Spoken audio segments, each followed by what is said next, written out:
You are the only participant in the conference. Recording did not start because your storage is full.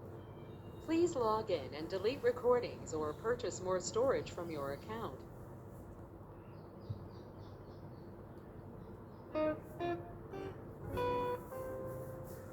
ओम नमोर्यंताणं नमो सिद्धाणं नमो आर्याणं नमो उवज्जायाणं नमो लोये सव्वसाहुणम्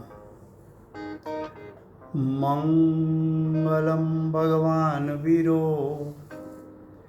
मंगलम गौतमो गण मंगलम कुंद कुंदार्यो जैन धर्मोस्तु मंगलम ओंकार बिंदु संयुक्तम नित्यं जायन्ति All योगिनः participants are muted and they can unmute themselves. कामदं मोक्षदं चैव ओंकाराय नमो नमः अहोपकार जिनवर्नो कुंदनो ध्वनि दिव्यनो gene कुंद ध्वनियाप्या अहो आ गुरु काननो तुझ ज्ञान ध्यान नो रंग हम या दर्श रहो वो शिव पद तक तुझ संग माता आठ ग्रह।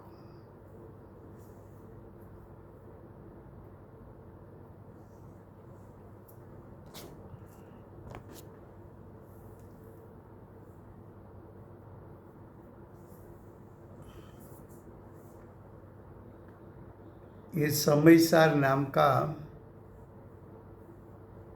परम अध्यात्म शास्त्र है। भगवत कुंकुंदाचार्य देव ने मांगलिक करके प्रतिज्ञा की है। प्रतिज्ञा में आचार्य भगवत ने कहा, मैं ज्ञायक का स्वरूप कहूँगा, यानी आत्मा का त्रिकाल शुद्ध स्वरूप को कहूँगा।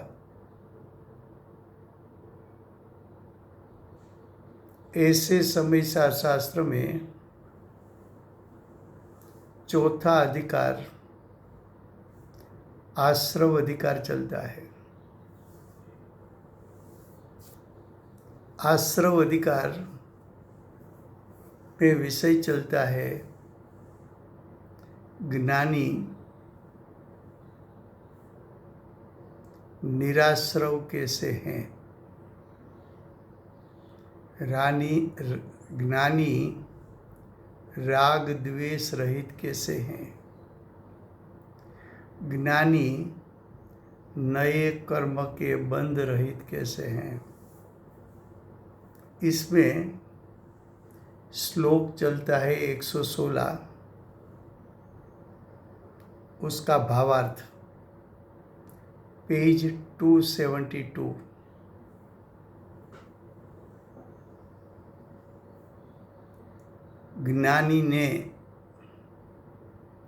ज्ञानी यानी जिसकी दृष्टि और उपयोग ने ज्ञायक स्वभाव को ग्रहण करके ज्ञायक स्वभाव में दृष्टि और उपयोग की स्थिरता की, उसी समय जो मिथ्यात्व और अनंतानुबंधी के राग द्वेष नाश हुए और सम्यक दर्शन, सम्यक ज्ञान और आंशिक चारित्र की शुद्धता प्रकट हुई, उसको ज्ञानी कहने में आता है। तो ज्ञानी को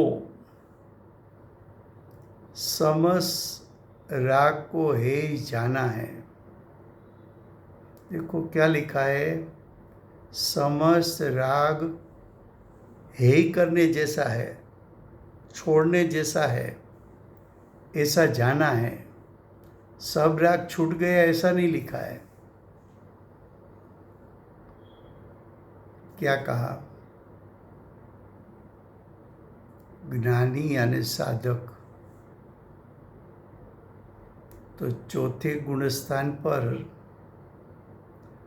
अनंतानुबंधी के राग द्वेष छूट गया।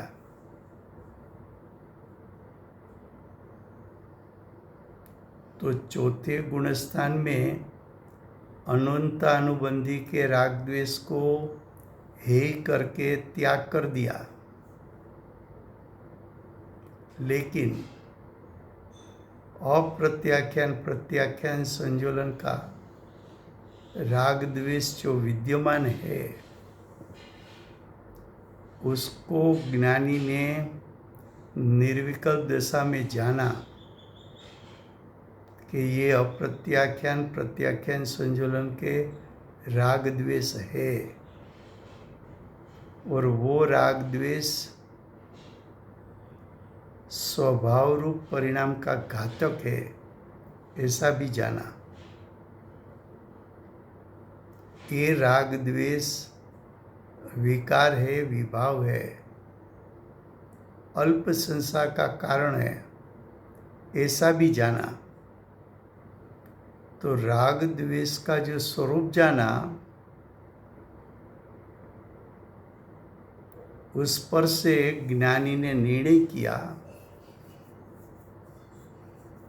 कि सभी प्रकार के राग द्वेष अल्प संसार का कारण होने के कारण मेरी भूमिका में जितने प्रकार के राग द्वेष रहे हैं उसको नाश करने जैसा है, ऐसा जाना। राग द्वेष का वेदन उसको दुख रूप जाना। जो परिणाम दुख का कारण हो, जो परिणाम बंध का कारण हो, जो परिणाम साधक की शुद्धता का घातक हो, तो ज्ञानी उसको कैसे जानेंगे? क्योंकि ये छोड़ने जैसा है, ऐसा जाना। अभी छूट नहीं गया, लेकिन अभिप्राय में तो आ गया कि ये छोड़ने जैसा है। अभिप्राय में आया तो प्रति समय ज्ञानी ऐसे राग द्वेष को छोड़ने का पुरुषार्थ करते हैं। तो क्या लिखा कि ज्ञानी को समस्त राग द्वेष हे यानी छोड़ने जैसा, त्याग करने जैसा जाना है। वो राग को मिटाने के लिए यानी नाश करने के लिए, मिटाने का अर्थ है नाश।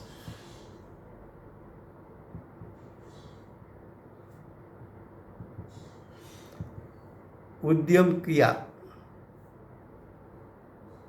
ये जो अस्थिरता का राग है, चाहे अप्रत्याख्यान का हो, प्रत्याख्यान का हो कि संजोलन का हो, अस्थिरता का राग है। वो राग तो है, लेकिन वो राग ऐसा राग नहीं है जिसका फल अनंत संसार बने। वो राग का फल अल्प संसार है। वो राग स्वभाव रूप परिणति का घातक भी है। वो राग का फल दुख है।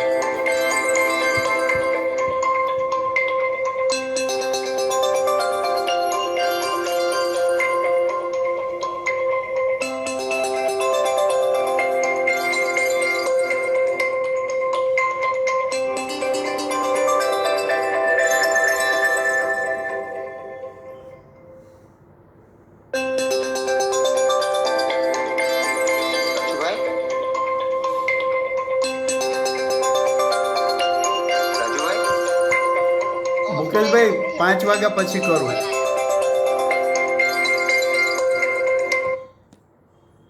अभी 1-2 मिनट के पहले भी जरा कट कट आ रहा था, आवाज भी नहीं आ रही है। हाँ अभी आएगी. नहीं, वो वो कोई कॉल आया होगा ना, कॉल आ गया तो ने फिर तो ये आवाज ब्लॉक नहीं हो जाता है. हाँ हाँ हाँ. फिर से क्या कहा? फिर से कि जो राग है वो ज्ञानी के जानने में आया कि विकार है, विभाव है. चाहे शास्त्र पढ़ने का राग आए, चाहे सच्चे देव शास्त्र गुरु की आराधना का राग आए, चाहे श्रावक को एक देश व्रत लेने का भाव आ जाए, सब प्रशस्त राग है. राग 2 प्रकार का होता है, प्रशस्त और अप्रशस्त. संसार के विषयों, कुटुंबी जन के प्रति राग अप्रशस्त राग है. सच्चे देवशास्त्र गुरु के प्रति राग प्रशस्त राग है. दोनों राग चतुर्थ गुणस्थानवर्ती सम्यक दृष्टि को अपने भाव में आ सकता है. तो कि ऐसा जो राग है उसका स्वरूप क्या है? तो कि राग का फल दुख है. राग का फल, ज्ञानी के राग का फल अल्प संसार है, स्वभाव रूप परिणाम का घातक है.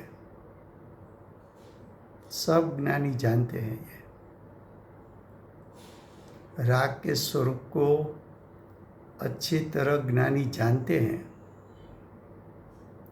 वो राग को मिटाने के लिए, नाश करने के लिए उद्यम यानी पुरुषार्थ. पुरुषार्थ किसको कहे? कि ज्ञानी बार बार ज्ञायक स्वभाव में झुक जाते हैं. ज्ञायक स्वभाव का बार बार आश्रय लेते हैं, तब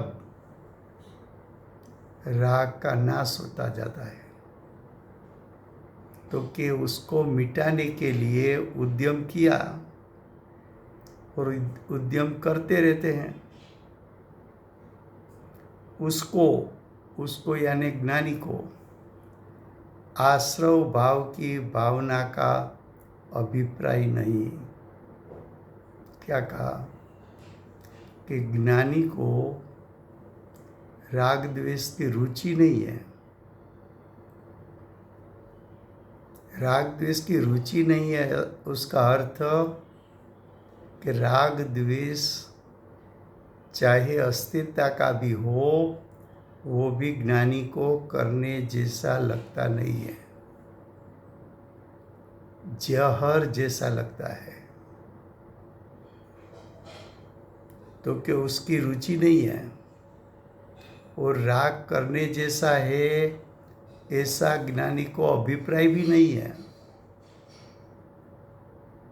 फिर भी राग क्यों उत्पन्न होते हैं ज्ञानी को? तो कि पूर्व अज्ञान दशा में कर्म बांधा था. ज्ञानी के पुरुषार्थ से ज़्यादा जोर अगर कर्म के उदय का आता है तो ज्ञानी जुड़ना नहीं चाहते, फिर भी पुरुषार्थ की नबड़ाई के कारण उसमें जुड़ जाते हैं. दूसरा, ज्ञानी स्वभाव में क्यों आते हैं? तो कि जब ज्ञायक में स्थिरता नहीं रहती है, ध्यानस्थ अवस्था छूट जाती है, निर्विकल्प दशा छूट जाती है, स्वभाव का लक्ष्य छूट जाता है, तब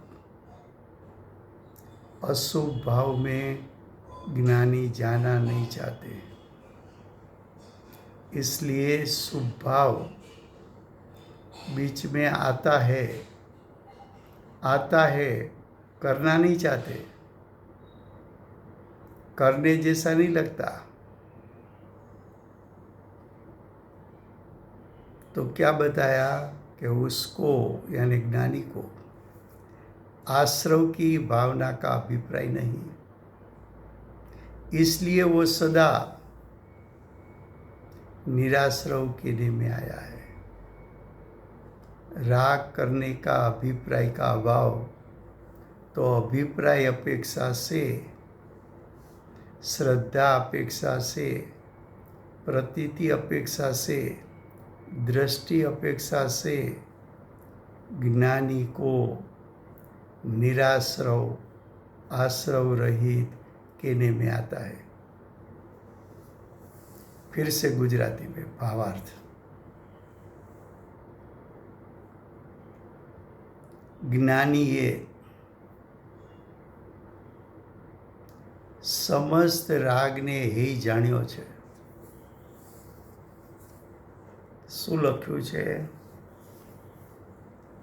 કે સમસ્ત રાગ છોડવા જેવો છે એવું જાણ્યું છે, પણ સમસ્ત રાગ છૂટી ગયો એમ નથી લખ્યું.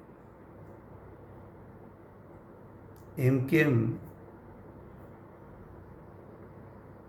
તો કે ચતુર્થ ગુણસ્થાનવર્તી સમ્યક દ્રષ્ટિ હોય તો મિથ્યાત્વ છૂટી ગયું અને અનંતાનુબંધીના રાગ દ્વેષ છૂટી ગયા. પણ હજુ ચતુર્થ ગુણસ્થાનવર્તી સમ્યક દ્રષ્ટિને અપ્રત્યાખ્યાન, પ્રત્યાખ્યાન, સંજ્વલન એના રાગ દ્વેષ ઉત્પન્ન થાય છે.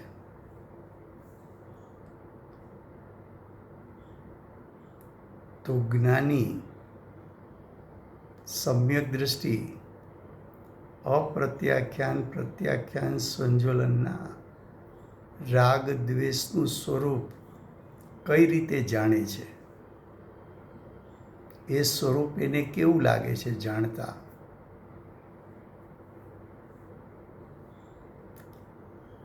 તો કે રાગ દ્વેષ આ અસ્થિરતાને કારણે ઉત્પન્ન થયો છે. અસ્થિરતા કોને કેવી?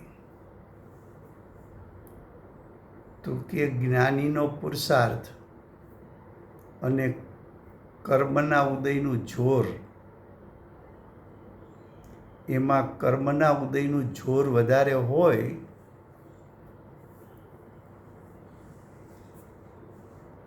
ત્યારે જ્ઞાનીનો પુરુષાર્થ સ્વભાવ લક્ષી ચાલતો નથી.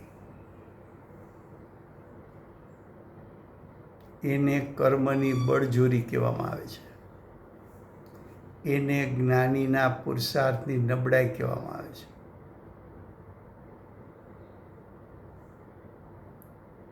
એને અસ્થિરતાનો રાગ કહેવામાં આવે છે.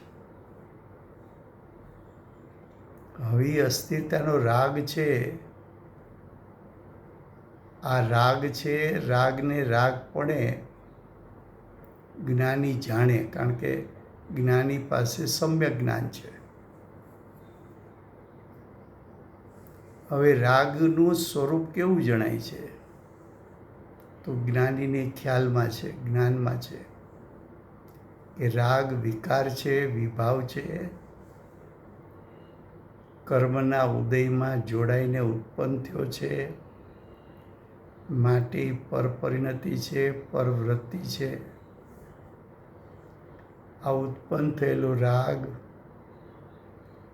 એનું વેદન મને દુઃખ રૂપે વેદાય છે.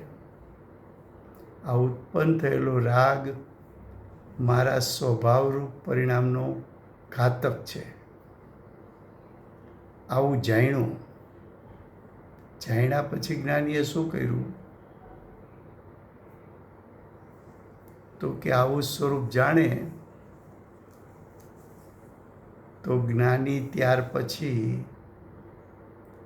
એવા રાગને ઉત્પન્ન થતો નાશ કરવા માગે છે, ઉત્પન્ન થવા દેવા માગતા નથી.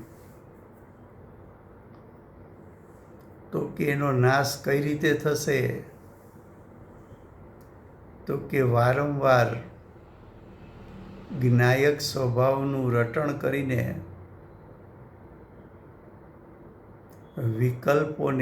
જ્ઞાયકના વિકલ્પોને ત્યાગીને હું નિર્વિકલ્પ દશા પ્રગટ કરીશ તો આ રાગનો નાશ થશે. જ્ઞાની રાગના નાશની વિધિને રીત જાણે છે, માટે સ્વભાવ તરફ પુરુષાર્થ એટલે જોર વધારે છે અને વારંવાર મારે પુરુષાર્થ કરીને અસ્થિરતાના રાગનો નાશ કરવો છે એવા અભિપ્રાયવાળો હોવાથી, રાગની રુચિનો અભાવ હોવાથી, રાગ કરવા જેવો નથી એવો અભિપ્રાય હોવાથી, રાગ દુઃખમય પ્રતીત થતો હોવાથી જ્ઞાની આ રાગને છોડતા જાય છે એવું કાર્ય જોઈને જ્ઞાનીને નિરાશ્રવ કહેવામાં આવે છે.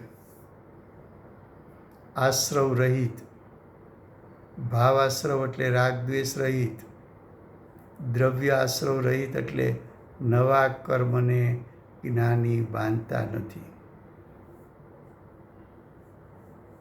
હવે ભાવાર્થની બીજો પેરેગ્રાફ. પરવૃત્તિ પરપરિણતિ બે પ્રકારની છે. પરવૃત્તિનું બીજું નામ પરપરિણતિ. પરપરિણતિ કોને કહે? તો કે જેમાં પરનું લક્ષ કરવાથી ઉત્પન્ન થતા જીવના પરિણામ, એને પરપરિણતિ કહે. કર્મનો ઉદય આવ્યો એ પર છે, એમાં જીવ જોડાણો અને જીવની દશામાં રાગાદિ ઉત્પન્ન થયા એ પરપરિણતિ છે. સંયોગી ભાવ 14મી ગાથામાં કહ્યો એને, એ સંયોગી ભાવ છે. શું કહ્યું? क्या कहा? दूसरे पैराग्राफ में 2 शब्द है, परवृत्ति, उसका दूसरा नाम परपरिणति. परपरिणति का अर्थ क्या करे? तो कि पर में जुड़ने से उत्पन्न होता हुआ परिणाम.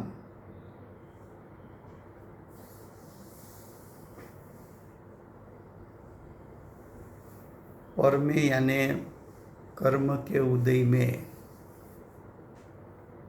जुड़ने से उत्पन्न होता हुआ परिणाम, जिसको शास्त्र की भाषा में औदयिक भाव कहने में आता है.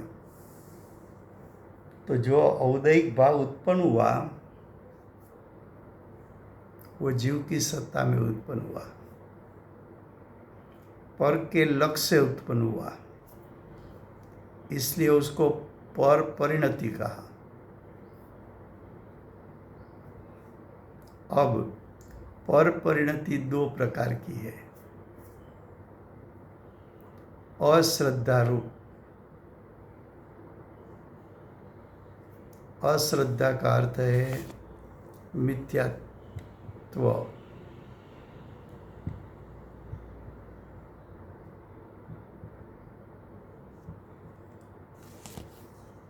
मिथ्यात्व कर्म का उदय आया, अज्ञानी जीव उसमें जुड़ गया. और अपने परिणाम में विपरीतता उत्पन्न की, वो विपरीतता कर्म के उदय ने कराई नहीं, लेकिन कर्म के उदय में जुड़ने के लिए जीव स्वभाव से च्युत हुआ। स्वभाव से च्युत हुआ तो अज्ञानी जीव की सत्ता में विपरीत परिणाम, मिथ्या अभिप्राय की उत्पत्ति होना, वो पर परिणति है, पर वृत्ति है, आत्म स्वभाव का अश्रद्धान होने से अश्रद्धा रूप परिणाम है। उसको अश्रद्धा रूप परिणाम कह सकते हो, विपरीत श्रद्धान रूप परिणाम कह सकते हो, मिथ्यात्व कह सकते हो, पर वृत्ति कह सकते हो, पर परिणति कह सकते हो। तो अश्रद्धा रूप पर परिणति, अश्रद्धा रूप पर वृत्ति, एक बात ये हुई। अब दूसरी अस्थिरता रूप। अभिप्राय तो ऐसा है कि मैं आत्म स्वभाव में लीन रहूं, लेकिन आत्म स्वभाव में लीन रहने जितना पुरुषार्थ चला नहीं।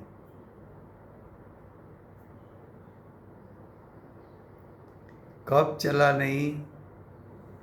तो कि जब कर्म के उदय का जोर बढ़ गया,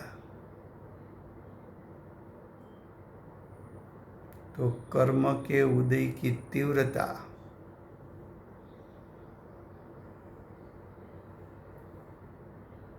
उसमें जीव जुड़ गया।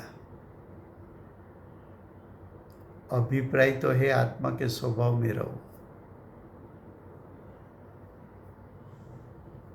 तब चारित्र गुण में राग द्वेष की उत्पत्ति होना, उसको अस्थिरता रूप भाव कहने में आता है। राग द्वेष की उत्पत्ति कर्म के उदय के कारण नहीं हुई, जीव के स्वतंत्र सट कारक से उत्पन्न हुई है। अस्थिरता का राग द्वेष उत्पन्न हुआ, क्यों हुआ? तो कि ज्ञानी सम्यक दृष्टि आत्म स्वभाव में से च्युत होकर बाहर आया, तो उसकी च्युतता, स्वभाव का त्याग, स्वभाव के लक्ष्य का त्याग हुआ, इसलिए राग द्वेष की उत्पत्ति हुई। इच्छा तो है नहीं, भावना तो है। इच्छा यानी भावना। भावना क्या है? सादी अनंत काल आत्म स्वभाव में स्थिर हो जाओ। सम्यक दृष्टि को भावना है कब मैं निग्रंथ बनूं, मुनि दशा लूं।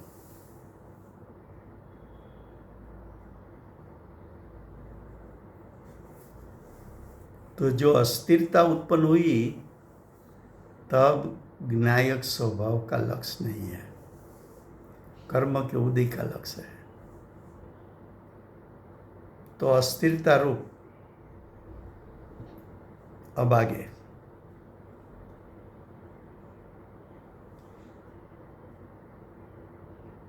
परिवार गुजराती में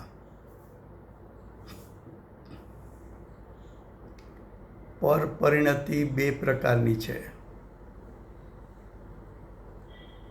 એક અશ્રદ્ધારૂપ અને એક અસ્થિરતારૂપ.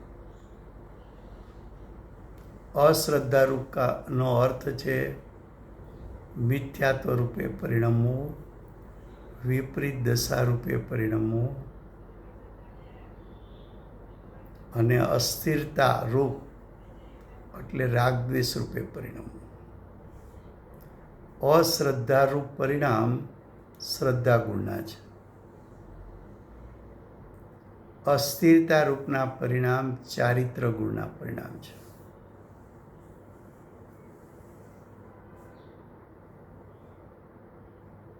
દ્રષ્ટિ આત્મ સ્વભાવ પર રહે તો આત્મ સ્વભાવને પ્રતીત કરે છે. તો શ્રદ્ધા ગુણનું સમ્યક પરિણામ, શ્રદ્ધાનુરૂપ પરિણામ. પણ દ્રષ્ટિ જ્ઞાયક સ્વભાવ તરફથી ખસી રાગાદિ હો કે શરીર હો કે असमान जाति द्रव्य पर्याय हो उसको प्रतीत करे तो मिथ्यात्व की उत्पत्ति, अश्रद्धान रूप परिणाम की उत्पत्ति. तो अश्रद्धा रूप परिणाम को पर परिणति इसलिए कहा कि अश्रद्धान रूप परिणाम उत्पन्न होता है तब अज्ञानी जीव मिथ्यात्व कर्म के साथ जुड़कर परिणमन किया है, इसलिए उसको पर परिणति कहा. રાજભાઈ આપણે ગુજરાતીમાં કરીએ છીએ થોડું. સોરી. પરિવાર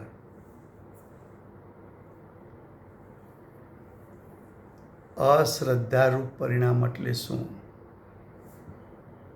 तो भाई अश्रद्धा और अस्थिरता दोनों अलग अलग गुण की परिणाम है, एक श्रद्धा का और एक चारित्र का. सही है, ऐसा ही है. અશ્રદ્ધાનું બીજું નામ છે મિથ્યાત્વ. અશ્રદ્ધાનું નામ છે આત્મ સ્વભાવની પ્રતીતિ નહીં કરવી, પણ હું મનુષ્ય છું એવી પ્રતીતિ કરવી. હું સ્વભાવથી મોહી રાગી દ્વેષી છું એવી પ્રતીતિ કરવી. તો કે આવી પ્રતીતિ થાય છે ક્યારે? તો કે એક તરફ જીવે આત્મ સ્વભાવથી દ્રષ્ટિને ચ્યુત કરી છે અને બીજી તરફ મિથ્યાત્વ કર્મના ઉદયમાં એ દ્રષ્ટિ જોડાયેલી છે. ત્યારે ઉત્પન્ન થતા પરિણામ જીવના એ મિથ્યાત્વ કર્મના લક્ષ્ય ઉત્પન્ન થયા માટે એને પર પરિણતિ કહી, માટે એને પરવૃત્તિ કહી. હું જ્ઞાયક છું એવું શ્રદ્ધાન ન કર્યું, હું મનુષ્ય છું એવું શ્રદ્ધાન કર્યું.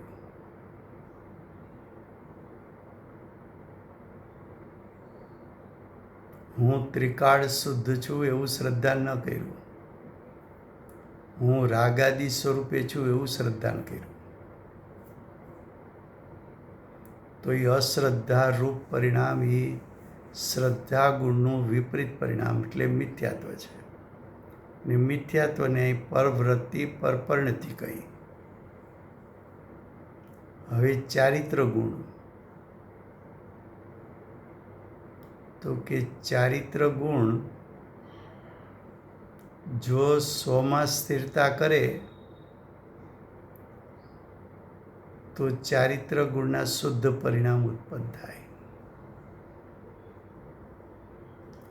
પણ અજ્ઞાની પર પદાર્થ જે હિતકારી લાગ્યા ત્યાં દ્રષ્ટિને ઉપયોગ એકાગ્ર કરે ત્યારે ઉત્પન્ન થતા રાગ દ્વેષના પરિણામ. રાગ દ્વેષના પરિણામ ચારિત્ર ગુણની પર્યાય વિપરીત પર્યાય, ચારિત્ર ગુણની અશુદ્ધ પર્યાય, એને અસ્થિરતારૂપ પરિણામ કહેવાય છે.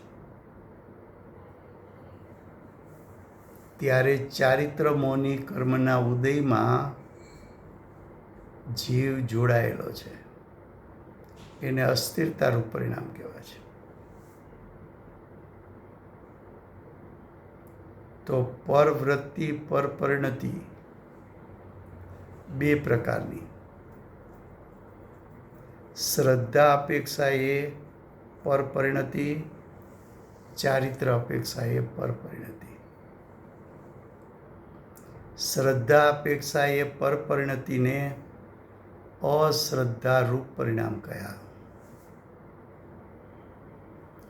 અને ચારિત્ર અપેક્ષા એ પરપરિણતિ એટલે અસ્થિરતારૂપ પરિણામ કહો, રાગ દ્વેષ કહો, કસાયની ઉત્પત્તિ કહો, ક્રોધ માન માયા લોભની ઉત્પત્તિ કહો, બધી વાત એક જ છે.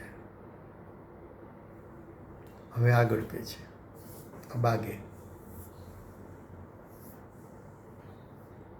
ज्ञानी को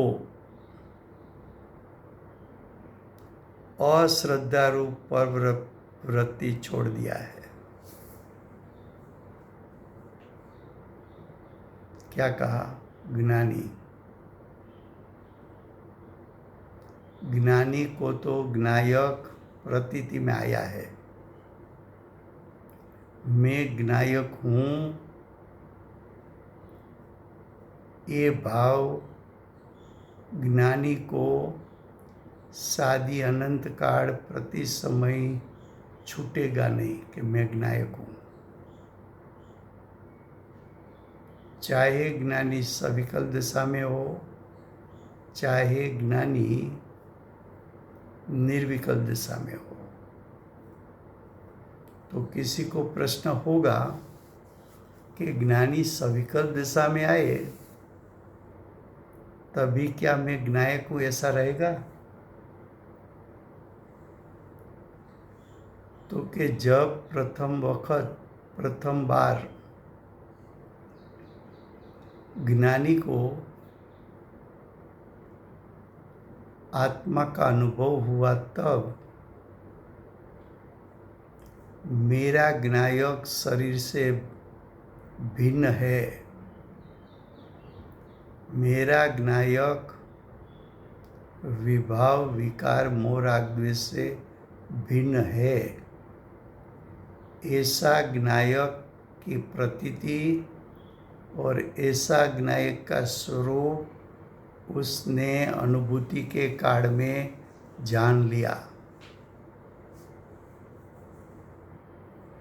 कि ज्ञायक कैसा जानने में आया, कैसा प्रतीति में आया, तो कि मेरा ज्ञायक शरीर से भिन्न, 8 प्रकार के कर्म से भिन्न और मोह राग द्वेष से भिन्न तीनों काल है. ये जो प्रतीति हो गई एक बार निर्विकल्प, वो प्रतीति का भाव ज्ञानी को कभी छूटता नहीं है. इसलिए कहने में आता है कि ज्ञानी की दृष्टि सदा ज्ञायक पर है. जैसे हमें छूटता नहीं है कि मैं मनुष्य हूँ, प्रवृत्ति कुछ भी करूँ,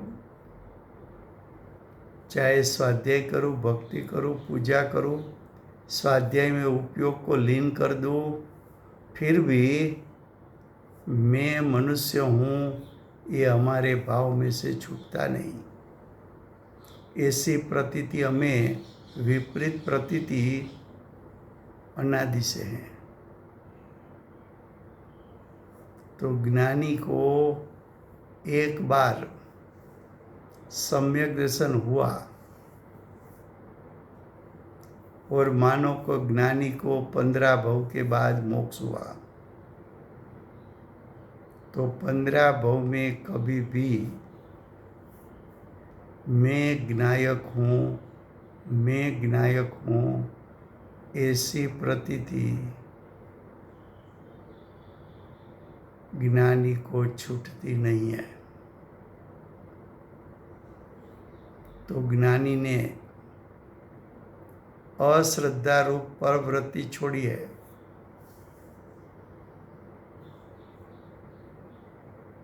क्या कहा फिर से गुजराती में?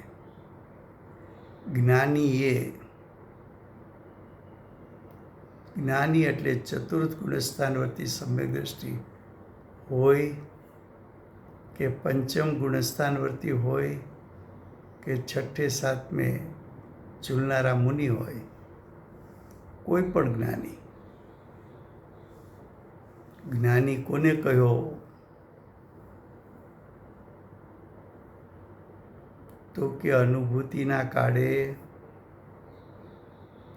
હું જ્ઞાયક, શરીરથી ભિન્ન, 8 પ્રકારના દ્રવ્ય કર્મથી ભિન્ન અને મોહ રાગ દ્વેષથી ભિન્ન એવો હું જ્ઞાયક છું, એવો જેને અહેસાસ થયો, પ્રતીતિ થઈ, તેને જ્ઞાની કહેવામાં આવે છે. જ્ઞાનીએ અનુભૂતિના કાળે જ્ઞાયકનું સ્વરૂપ પ્રતીત પણ કર્યું અને જ્ઞાયકનું સ્વરૂપ કેવું છે એવું સમ્યક જ્ઞાને જાણી પણ લીધું કે હું જ્ઞાયક છું, મોહ રાગ દ્વેષથી ભિન્ન છું, 8 પ્રકારના દ્રવ્ય કર્મથી ભિન્ન છું, શરીરથી ભિન્ન છું અને હું કેવો છું? તો કે હું સંયોગોથી પણ ભિન્ન છું. All participants are muted and they can unmute themselves. હવે એક વખત આવી પ્રતીતિ થઈ ગઈ અને એ સંબંધીનું જ્ઞાન યથાર્થ થઈ ગયું, પછી જ્ઞાની ગમે તેટલા ભવે મોક્ષ પામે પણ જ્ઞાનીને આ પ્રતીતિ ખસતી નથી કે મારો જ્ઞાયક વિભાવ અને પરથી જુદો છે. માટે જ્ઞાનીએ અશ્રદ્ધારૂપ પરવૃત્તિ છોડી છે. હવે આગળ કહે છે, અને અસ્થિરતારૂપ પ્રવૃત્તિ જીતવા માટે, જો જીતાઈ નથી ગઈ, જીતવા માટે તે નિજ શક્તિને વારંવાર સ્પર્શે છે. શું કીધું?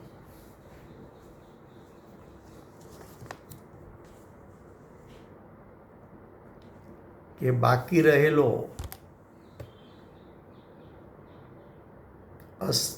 રહેલી અસ્થિરતાના રાગ દ્વેષ, ચતુર્થ ગુણસ્થાનવર્તી સમ્યક દ્રષ્ટિને અપ્રત્યાખ્યાનના રાગ દ્વેષ બાકી છે, પ્રત્યાખ્યાનના રાગ દ્વેષ બાકી છે, સંજોલનના રાગ દ્વેષ બાકી છે. પંચમ ગુણસ્થાનવાળાને પ્રત્યાખ્યાનના રાગ દ્વેષ, સંજોલનના રાગ દ્વેષ બાકી છે. મુનિને સંજોલનના રાગ દ્વેષ બાકી છે.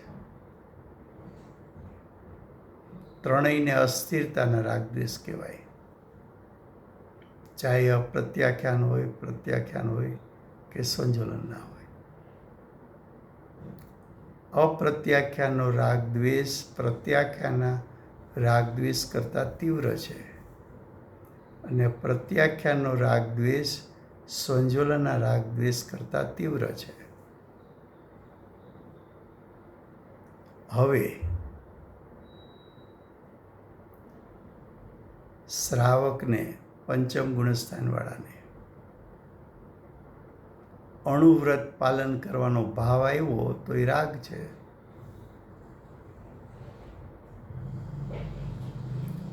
5 અણુવ્રત, હિંસા ન કરવી, અહિંસા અણુવ્રત. અચોરી અણુવ્રત, સત્ય અણુવ્રત, બ્રહ્મચર્ય અણુવ્રત, અપરિગ્રહ અણુવ્રત. એનો પાલનનો વિકલ્પ એ શુભ રાગ છે. એ શુભ રાગ ચારિત્ર ગુણનો દોષ છે. એ ચારિત્ર ગુણના પરિણામની અસ્થિરતા છે. જ્ઞાની એ પણ જાણે છે કે ચારિત્ર ગુણના પરિણામનો આ દોષ છે. આ દોષ રાખવા જેવો નથી, ટાળવા જેવો છે. એ ટળશે નહીં ત્યાં સુધી મુનિપણું નહીં આવે, શુદ્ધિની વૃદ્ધિ નહીં થાય, અતિન્દ્રિય જ્ઞાન, અતિન્દ્રિય સુખ એની ઇન્ટેન્સિટી વધશે નહીં. જ્ઞાની જાણે છે. હવે જ્ઞાનીને એ 5 અણુવ્રતનો જે ભાવ આવ્યો છે તો પરના લક્ષે, આવ્યો છે તો કર્મના ઉદયના લક્ષે, માટે છે પરવૃત્તિ, માટે છે પરપરિણતિ. એ પરપરિણતિ છે દૂષિત, ફળ છે દુઃખ, ફળ છે અલ્પસંસાર. માટે પરવૃત્તિને જીતવા માટે, આવા પરિણામ જીતી લેવા માટે, આવા પરિણામનો નાશ કરવા માટે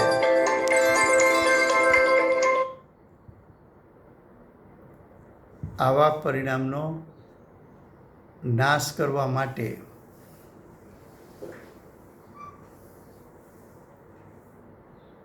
તે એટલે જ્ઞાની, તે એટલે જ્ઞાની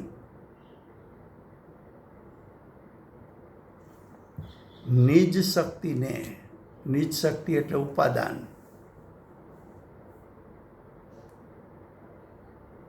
નિજ શક્તિ એટલે સ્વસ્વભાવ, નિજ શક્તિ એટલે જ્ઞાયક, નિજ શક્તિ એટલે જ્ઞાન દર્શનમય.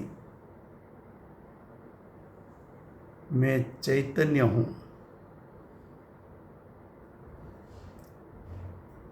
तो निज शक्तिने वारंवार स्पर्शे છે. સ્પર્શે છે એટલે ગ્રહે છે, એટલે જ્ઞાયકને વારંવાર ગ્રહે છે. જ્ઞાયકને વારંવાર ગ્રહે છે. શું કામ જ્ઞાની? તો કે પરવૃત્તિને જીતવા માટે, અસ્થિરતાના રાગને જીતવા માટે, અસ્થિરતાના રાગને નાશ કરવા માટે. અસ્થિરતાનો રાગ કઈ રીતે નાશ પામે?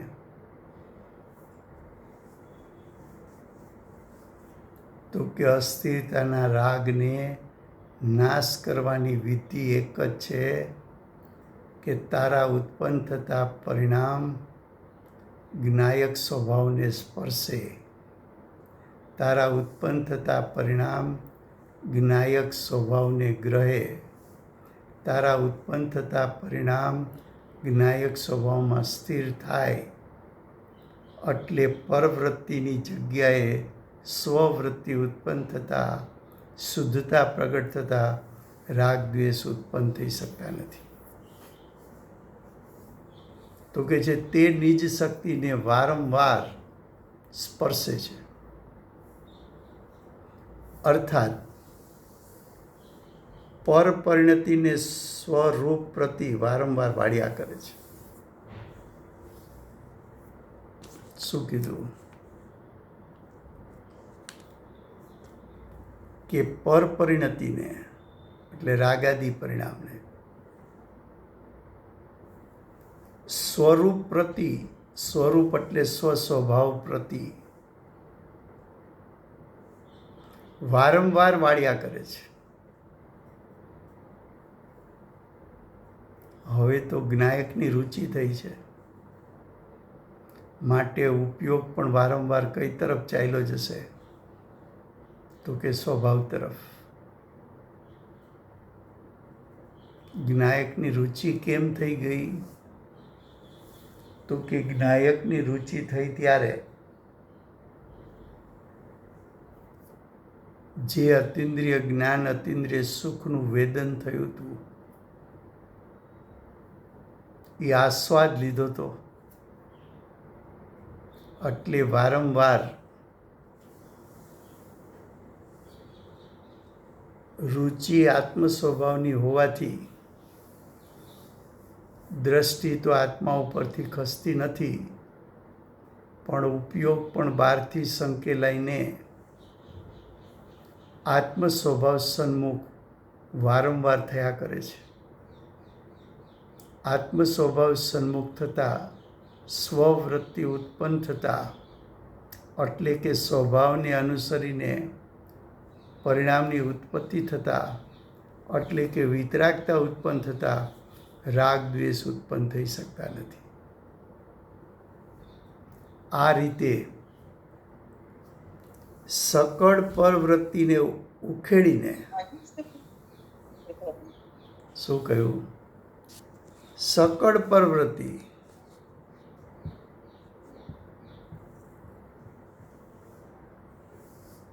સકળ પરવૃત્તિ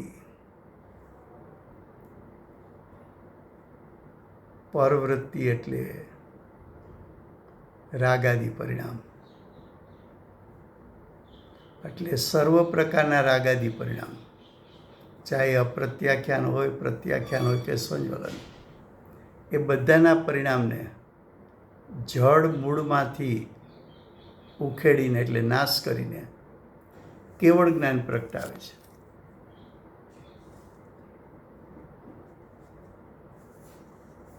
क्या कहा फिर से हिंदी में? देखो,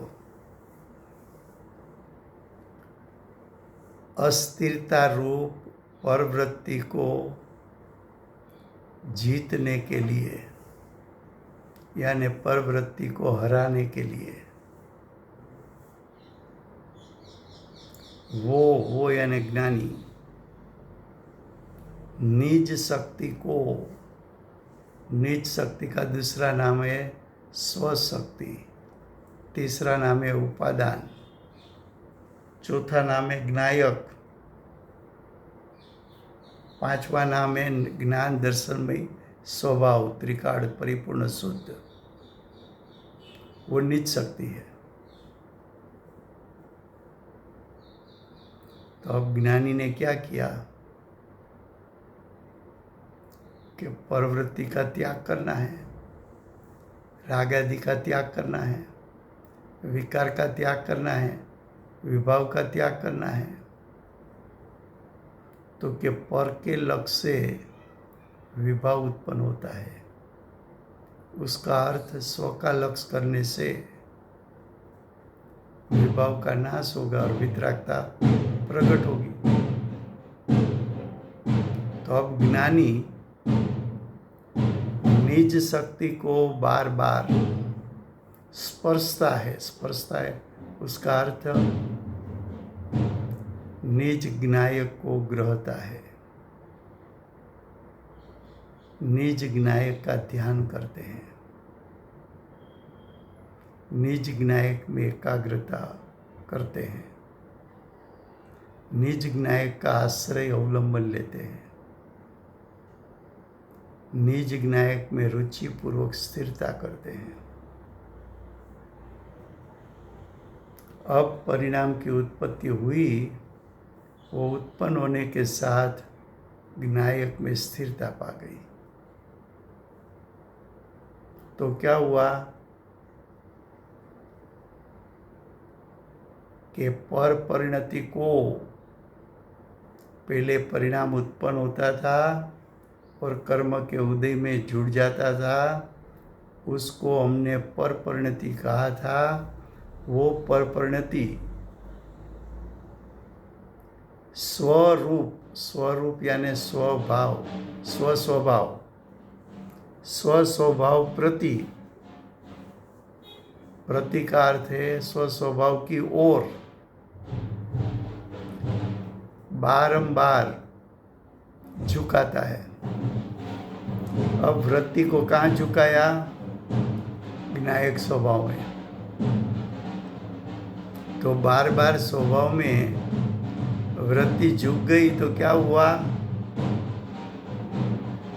तो के सकड़ यानी सर्व प्रकार की, चाहे अप्रत्याख्यान का राग द्वेष हो, प्रत्याख्यान का राग द्वेष हो, के संज्वलन का राग द्वेष हो, सभी प्रकार के राग द्वेष रूप परिणाम मूल में से नाश करके केवल ज्ञान प्रकटता है। हम यहाँ तक रखते हैं, बाहर कोई स्ट्रीट में कोई फंक्शन चलता है तो उसकी आवाज़ में सुनने में नहीं आएगी। वैसे भी 3 मिनट बाकी है। वर्तमान 24 आखिरी तीर्थंकर बाल ब्रह्मचारी महावीर भगवान नो जय हो। महाविद्य क्षेत्रे બિરાજતા પ્રથમ તીર્થંકર ધર્મ ધુરંધર અનંત ચતુષ્ટયના ધારક દિવ્ય ધ્વનિના દાતાર શાસન ઉપકારી સીમામાં રહેનાર શ્રી સિમંદર ભગવાનનો જય। કડીકાળ સર્વજ્ઞ કેવળ જ્ઞાનની તળેટીમાં બેઠેલા મા સમર્થાચાર્ય ભગવત શ્રી કુંકુદાચાર્ય દેવનો જય हो। વર્તમાન કાળે સમ્યક દર્શનનો ઉપદેશ આપનાર તીર્થના નાયક, તીર્થના સ્થાપક, તીર્થના પ્રવર્તક પરમ કૃપાળુ શ્રી સદગુરુ દેવનો જય हो।